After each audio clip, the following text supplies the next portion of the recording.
పట్టుకొని గగనంలో మేఘాలు తిరుగుతూ ఉన్నట్లుగా అనిపిస్తూ ఉంది. అలా మేఘాలని తిరగమని ప్రేరేపించింది ఎవరో నాకు మాత్రం అర్థం కాదు. అవి ఎందుకు తిరుగుతున్నాయో కూడా నాకు తెలియదు. ఇలా చూస్తే ఎత్తైనటువంటి పర్వతాలు తెలుస్తూ ఉన్నాయి, ఒకవైపు అగాధమైనటువంటి సముద్రాలు గోచరిస్తూ ఉన్నాయి. ఇవన్నీ ఎవరు చేస్తున్నారో, వీటి వెనక ఎవరున్నారో నాకు మాత్రం అర్థం కాదు.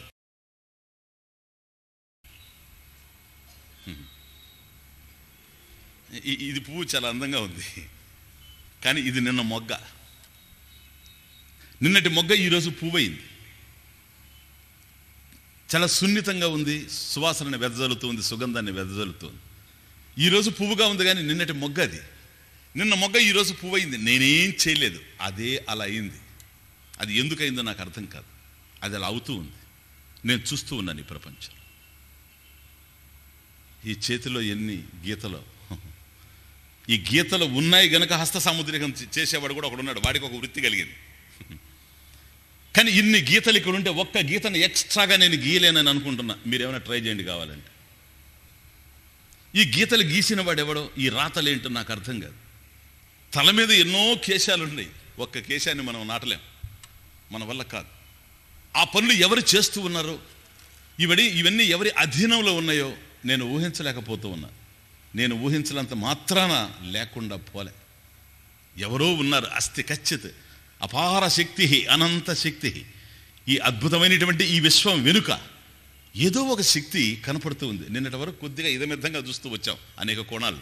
ఈరోజు సృష్టి కలుగుతూ మనం విచారిస్తామని నేను వదిలేసి వెళ్ళాం. అహం సర్వస్య ప్రభవః మత్తః సర్వం ప్రవర్తతే, అక్కడ వదిలిపెట్టి వెళ్ళాం. అహం సర్వస్య ప్రభవః, ఈ సృష్టికి కారణమైనటువంటి వాది ఉందా, ఇది నిజంగా సృష్టి అయినా లేకపోతే ఉన్న ఫలంగా ఏమైనా ఊడిపడిందా అనేటువంటి విషయాన్ని ఈరోజు చర్చించాలి అని మనం అనుకున్నాం. బాగా ఆలోచిస్తే ఈ సృష్టిలో ఏదో ఒక అద్భుత శక్తి ఉంది. మనము చెబుతున్నాం, చాలా పెద్ద పెద్ద సైంటిస్టులు అంగీకరిస్తున్నారు. ఫస్ట్ డేనే మీకు నేను చెప్పాను, something unknown is doing, we do not know what, that is what our theory amounts to. Modern ఫిజిక్స్లో ఒక ఉన్నతమైనటువంటి స్థాయికి ఎదిగినటువంటి సర్ ఆర్థర్ ఎడింగ్టన్ అనేటువంటి సైంటిస్ట్ కూడా ఈ అభిప్రాయానికి వచ్చాడు. ఈ సృష్టిలో ఎంతెంతో మనం పరిశీలించి, పరిశోధించి, విశ్లేషించి అర్థం చేసుకుంటూ ఉండినా మనకు అర్థం కానిది ఏదో నిగూఢంగా ఉంది, ఒక శక్తి ఉంది. Something unknown is doing, we do not know what. అది ఏమిటో మాకు అర్థం కావడం లేదు. That is what our theory amounts to. కాబట్టి మాకు అర్థం కానిది ఈ ప్రపంచంలో ఏదో ఉంది అని మేము అర్థం చేసుకున్నాం ఇంతవరకు. కాబట్టి ఎన్ని పరిశోధనలు జరుగుతూ ఉండినా, జరిగిన ఆ పరిశోధన జనిత ఫలితాలు మనకు అందుతూ ఉండినా మనకు అర్థం కానిది ఏదో ఉంది ఈ సృష్టిలో అనేటువంటి అభిప్రాయానికి సైంటిస్టులు కూడా వస్తూ ఉన్నారు సహేతుకంగా. కనుక అస్థి ఖచ్చిత అపార శక్తి, అనంత శక్తి, అనంతమైనటువంటి శక్తి, అపారమైనటువంటి శక్తి ఈ ప్రపంచంలో ఉంది. ఎందుకని ఇక్కడ ఒక నియతి ఉంది. నియతి, ఆర్డర్, ఒక ఆర్డర్ ఉంది. నియతి ఎక్కడైతే ఉంటుందో అక్కడ నియంత ఉంటాడు. ఒక క్రమం ఉంది, ఒక కార్యక్రమం నడుస్తూ ఉంది, ఓ పద్ధతి ఉంది, ఓ ప్రయోజనం తెలుస్తుంది ప్రతి చోట, అర్థం ఉంది, అందం ఉంది. వీటన్నిటిని పరిశీలించి చూస్తే వీటన్నిటిలో జ్ఞానం ఉంది. జ్ఞానం ఉంది, నాలెడ్జ్, నాలెడ్జ్, నాలెడ్జ్. ఎప్పుడైతే ప్రతి విషయంలో జ్ఞానం ఉందో, జ్ఞానం ఉంది కనుకనే పరిశోధనలు చేస్తున్నాం, జ్ఞానం బయటపడుతూ ఉంది. జ్ఞానం ఎక్కడైతే ఉందో దాన్ని తయారు చేసిన వాడేమో జ్ఞానం కలిగిన వాడు ఉండాలి. ఇదేం బిలీఫ్ కాదు. ఒక జ్ఞానపూరితంగా ఒకటి ఉన్నది అంటే దాన్ని తయారు చేసిన వ్యక్తి ఉండాలి. అటువంటి వాడికి దానికి సంబంధించిన జ్ఞానం కూడా ఉండాలి అని అర్థం. కంప్యూటర్ తయారు చేసిన వాడికి కంప్యూటర్కి సంబంధించిన జ్ఞానం ఉంది. ఈ ప్రపంచంలో ఇంత అద్భుతమైనటువంటి జ్ఞానం మనకు వెలికి తీస్తూ ఉంటే ఈ జ్ఞానం కలిగిన వాడు ఎవడో ఉండాలి. అయితే ఒక జ్ఞానం కాదు, ఇది అనేకంగా కనపడుతూ ఉన్నాయి. ఏ బ్రాంచ్ పోతే ఆ నాలెడ్జ్ వస్తుంది. కాబట్టి సర్వజ్ఞానం కలిగిన వాడు ఎవడో ఉండాలి. వాడిని సర్వేశ్వర అని అంటున్నాం. సర్వజ్ఞ, జ్ఞ తెలిసినవాడు, సమస్తాన్ని తెలిసినవాడు. అల్పజ్ఞ అల్పం సృజతి, సర్వజ్ఞ సర్వం సృజతి.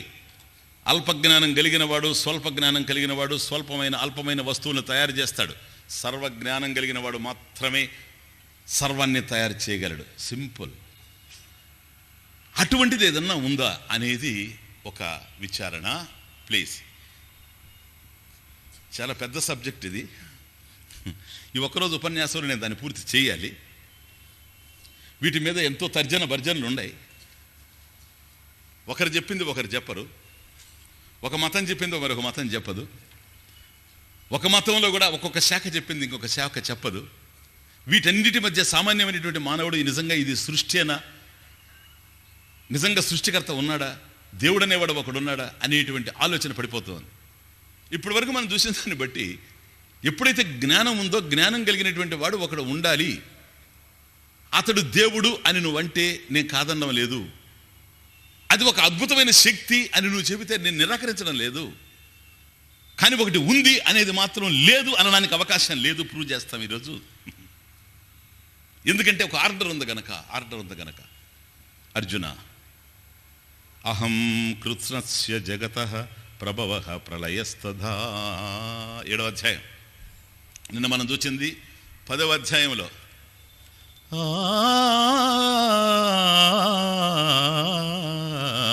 అహం వాసుదేవాఖ్యం పరబ్రహ్మ సర్వస్య ప్రభవః మత్తః సర్వం ప్రవర్తతే. అహం వాసుదేవుడని నన్ను ఎవరినైతే పిలుస్తూ ఉన్నారో అటువంటి పరబ్రహ్మమైనటువంటి నేను వాసుదేవుడిని. అహం సర్వస్య ప్రభవః, సర్వస్య జగతః ప్రభవః ఉత్పత్తి. ఈ సమస్తమైనటువంటి జగత్తు నా నుండే కదిలొచ్చింది. దీనికి ఉత్పత్తి నేనే, ఆది నేనే. మత్తః సర్వం ప్రవర్తతే, మత్తః ఏవ సర్వం జగత్తు ప్రవర్తతే.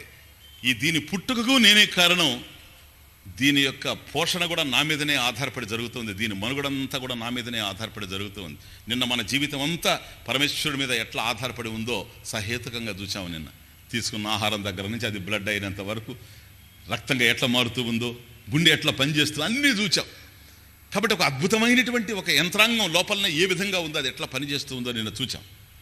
కానీ ఈరోజు సృష్టి విషయానికి వస్తున్నాం కనుక ఇది నిజంగా సృష్టియేనా? అహం కృత్స్నస్య ప్రభవః ప్రళయః తథా. అహం నేను, కృత్స్నస్య సమస్తస్య జగతః ప్రభవః ఉత్పత్తి ప్రళయః వినాశః ఇది. కాబట్టి ఈ ప్రపంచం ఉన్నది అంటే నా వల్లనే ఉంది, నా నుండే పుట్టింది, రేపు ఇది నాలోనే లయించిపోతుంది అని 7వ అధ్యాయం విజ్ఞాన యోగం. యతః ప్రవృత్తి భూతానాం ఏన సర్వమిదం తతం. యతః యస్మాత్ ఈశ్వరాత్ పరమేశ్వరాత్ ప్రవృత్తి ఉత్పత్తి భూతానాం ప్రాణినాం